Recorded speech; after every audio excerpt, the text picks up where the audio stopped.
So, Monday's Telegraph, Lewis, and after the US and Canada shot down balloons, it looks like this is a really bad time to be Richard Branson near China. This is the news. The news is China prepares to shoot down an unknown flying object near the coast, according to the Telegraph. And it just seems that the Chinese have been putting up they've been putting up balloons relentlessly across the Straits of Taiwan, which leads to Taiwan, that island there, and also north above Korea. And I think basically what they're doing is they're saying that's not our balloons that we're shooting down. China is guilty. The most amazing thing is, and you know this, and I think you know this because I'm with the smartest people here right now, is that the prevailing winds make it kind of impossible for balloons to come from any other direction except China. All the winds come from across China, across the sea, out towards Japan and America. But we knew that the first one of this saga of balloons was a balloon. Since then, they've just been called unidentified flying objects.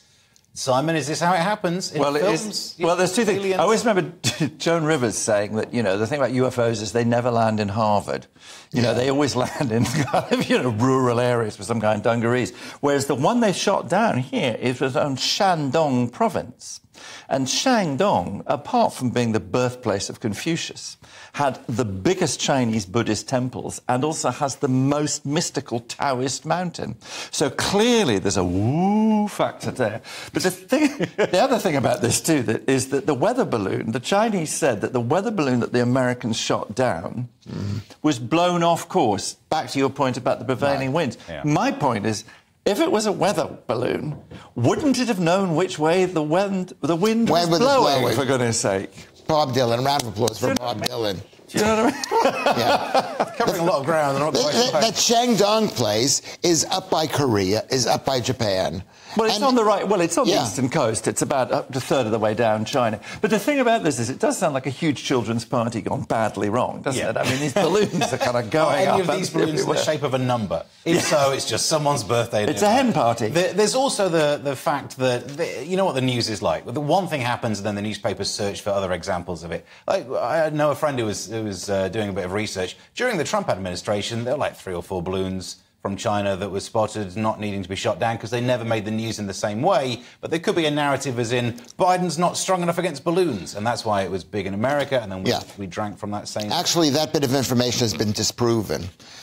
Is that there were no balloons during the during Trump administration, and that was just said. I'm sorry was that rude of me for doing that? I think that was inappropriate. An actual fact check on the fact check? Well, we'll have to fact check on the fact check. Can we do a triple fact check? We'll get on that. Were those balloons... Right, it's elided, hasn't it, from the balloons to the UFO. What kind of word is that, elided? It's a very good word. Monday's Daily Mail, Simon. I'm in over my head. This show, I am so far in over my head. I'm working with the quality is too high. No, but this is a sort of Chaucerian trick here. What you do is you go, this is a terrible... This is a Chaucerian trick. This is what you do. You do this classic thing. You go, I'm very stupid. This is a terrible story, blah, blah, blah. Then you come up with something really intelligent like the prevailing winds on the Chinese I didn't even coast. mention the jet stream, which was actually discovered by the Japanese before World War II. I think you've been discovered. Yeah. He keeps using big words at you, which I think is unfair and slightly sesquipedalian. But he is.